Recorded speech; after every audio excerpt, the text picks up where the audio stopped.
Hi, my name is Cindy Chu, and this piece is a story about two children, a garden, and a friendship. Autumn goodbye. Whenever people talk about friends they've had for forever, a wave of melancholy sweeps over me. The vast majority of my childhood friendships were short-lived, transient. They lasted only so long as neither the other party nor I moved, which was unfortunate because I moved often.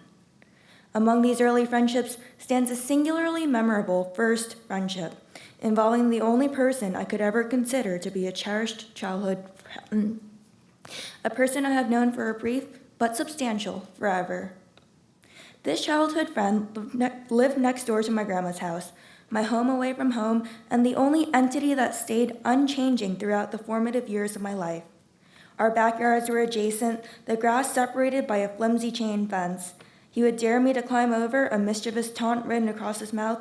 I'd drench him with the garden hose from my side, smiling wickedly. It was war. Over time, our calls and responses over the fence became a conversation of retaliations, a transduction cascade that brought us closer and closer together, until nothing remained but that insubstantial fence and the knowledge that we could simply cross it, and so we did. Conveniently enough, the fence had a hole that needed mending, a gap just large enough for a small child or an oversized rodent to pass through. We wriggled on the ground and dirtied our clothes, something he was much more comfortable with than I. He was unkempt, organic. His hair constantly needed a trim, his nails were always grimy with garden dirt, and his shoelaces were perpetually half undone.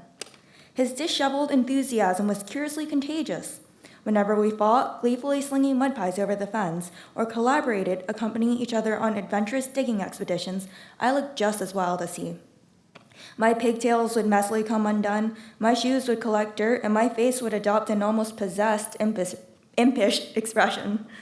We were both caught up in the effervescent vibe of the garden, and there was no escaping it. The garden invited disorder, overgrown plants accompanied by tangled vines, all in a lush field of grass riddled with weeds and abuzz with insects. It was the embodiment of entropy. When I think of our friendship, I think of summer's warmth, its chaotic frenzy of growth, and its enthralling, overwhelming vitality.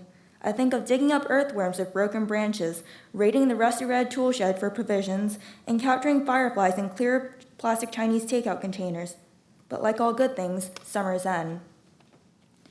I remember how it ended exactly. He took me to school one day before I was old enough to go myself. In the few weeks since school started, he had trimmed his hair considerably shorter, and he wore clean, wrinkle-free clothes that smelled like fabric softener. I, too, was dressed in my best. It was time for show and tell, and I was being shown. But I felt out of place in that large, cavernous building that was his elementary school.